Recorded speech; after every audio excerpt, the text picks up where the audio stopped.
boy.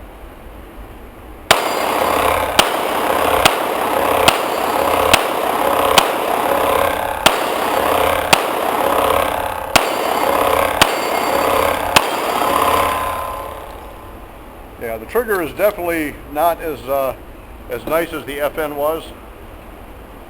Not a bad trigger, just not as nice. Okay.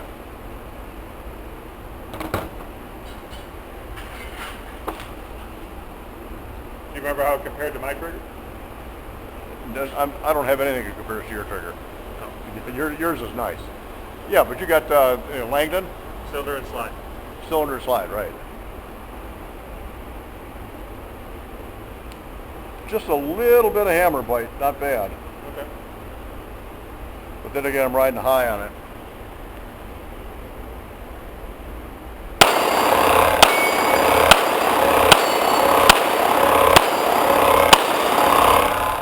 I don't know, Harley, I think it shoots pretty well.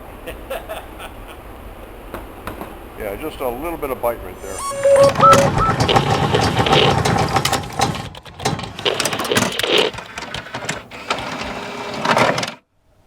Pretty much the final design of the great John Moses Browning was the Browning Hi-Power, initially manufactured by FN, again, pretty much up until, what, 2018, so continuously from 1935 up to 2018, the original Hi-Power. FN dropped the Hi-Power in 2018. It took a couple of years, but other companies finally decided to come out with it, and in, I believe it was 2021, when Springfield came out with the their version, which is the SA, as in Springfield Armory 35, honoring the 1935 introduction, or at least acceptance, of the original Hi-Power. Of course, FN came back and made a new Hi-Power, which is totally different. Did a video on that a while back, and actually I compared that one with a 1980s version. Really, really nice Hi-Power.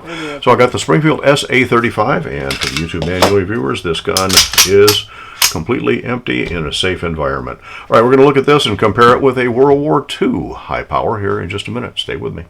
All right, thanks for dropping in while we take a look at the Springfield SA-35, the Hi-Power copy, and out of all the other Hi-Power clones, well, there's not a lot of them, but it's certainly better than the FN Hi-Power reintroduced.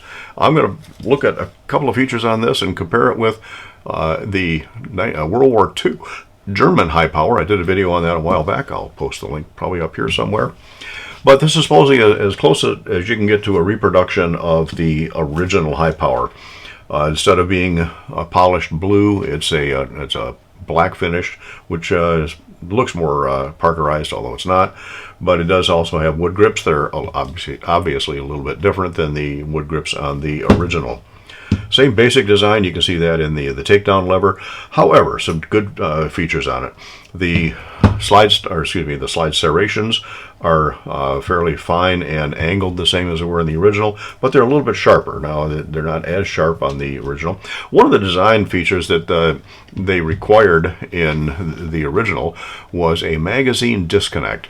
That is not present on this one, and the SA-35. It's also not present on this one. When the Germans took over the Belgium factory making the Hi-Powers, they did things on the cheap. They got rid of the magazine disconnect, which is, to me, a good thing. Dovetail front sight, as opposed to just that tiny little front sight that looks, I don't know if it's notched into the barrel or not. This one does have a white dot on it, not a big deal. And it does have a U-notch battle type rear sight, which is okay for close-up combat, not so good for accuracy. It is dovetailed. You can do windage adjustment on it, but not elevation. And again, it's certainly better than the sight on the original Hi-Power. Safety is much, much improved. You can actually get a hold of it, which you really couldn't, at least not as well, on the, well, probably help. Oh, don't bang those together, Ryder. Much harder to work the safety on the original Hi-Power, and again, it was designed to be carried cocked and locked, hammer back, round to the chamber, safety on, so that you could instantly put it into play. But that safety is not real conducive to quick action. This is more like a 1911 safety, although a little bit smaller than most 1911s, or at least many that I have. But but easy to get a hold of. External extractor and internal extractor on the initial one. I want to say in 1962, I think it was when they switched, when FN switched from the internal extractor to the more reliable external extractor. Now 1911 purists will argue, maybe even high-power purists will argue that now it should have an internal extractor. Yeah, I'm fine with the external. Hammer is also a little bit different. Again, one of the complaints about the original Hi-Power is when the gun cycled, the hammer would come back and pinch, and I think call it hammer bite right in here. And yeah, I got it when I shot this. The SA-35 is a little bit different. The hammer is up high enough to where I'm not going to get hammer bite when the slide does come back. Trigger on this is pretty much the same as we have on, and again, this gun has been checked and it's empty. Pretty much the same. They work the same. It's a pivoting trigger, not a sliding trigger as you get on a 1911. The original one, I want to say this is probably around 7 pounds. I have to go back and look at the video to see what that was. The SA-35 measures out to, again, it's got some take-up on it, but it measures out to about 4 pounds. Once you get the take-up, then it has a fairly crisp trigger pull and just a little bit of over travel. No over travel adjustment on it.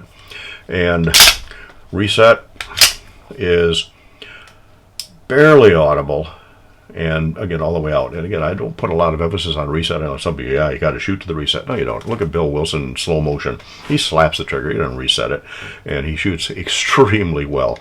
I don't put a lot of emphasis on reset. I think that if you train to the reset under stress, you may have problems. And I'm getting off track. Anyway, it does have a relatively nice 4-pound trigger, just a tiny little bit of over travel. Typical Browning high-power type cuts in the front. No crown on the barrel. The magazine release is not swappable. It does come with a couple of 15-round magazines, and the original design of the Browning had 13-round mags. For some reason, I can get 14 in these. They may not be original, but with the wear on it, looks like they could be, although they're not serial numbered. The two that Frank gave me when he loaned me the gun. The magazines are interchangeable, though. You can use the SA-35 mag in the Hi-Power. It does fit relatively tight, so it's not real easy to get back out of there.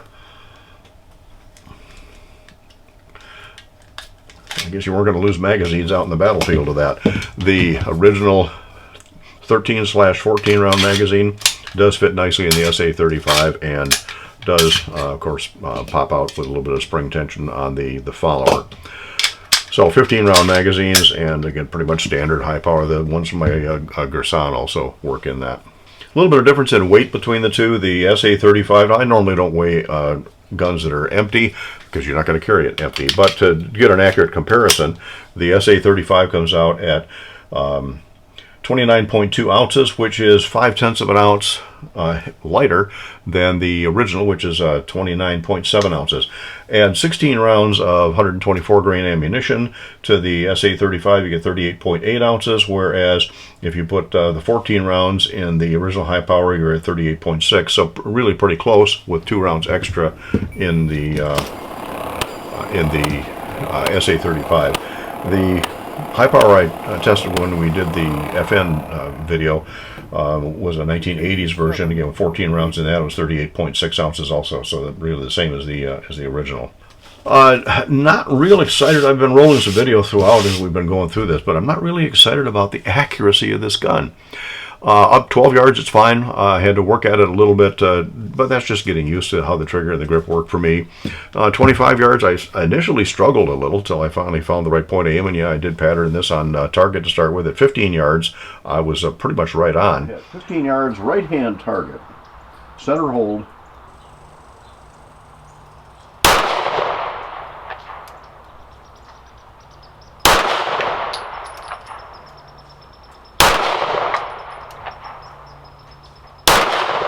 I think I pulled that one high.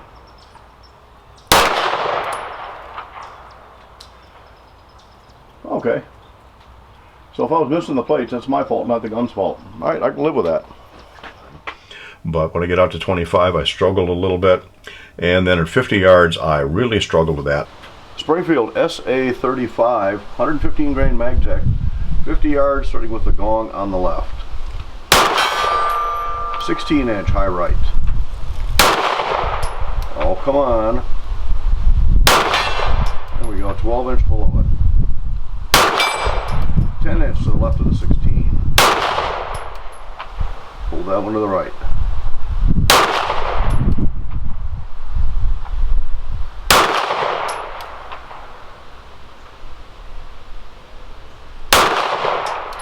Not sure where they're going out there.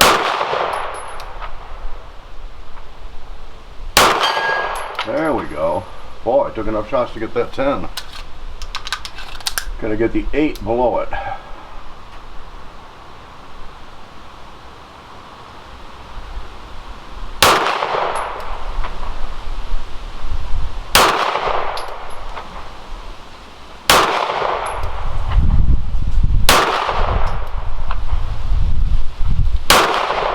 The answer is no. Not getting it. Alright. Not real happy with that. Not the greatest sights in the world for precision, but oh well.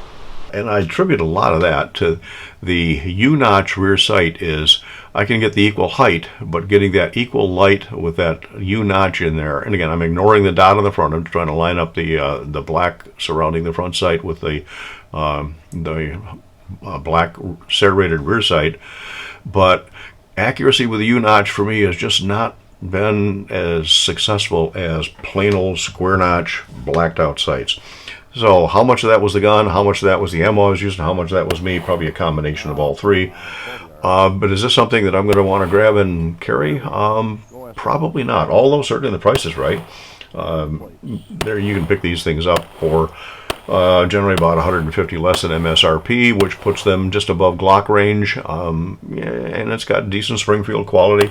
No real complaints on that. Fun to do a comparison on. Nice thing to have in the collection, but not something I'm going to rush out and own, although it does come with a a range bag. Let's see if I can get it out of there.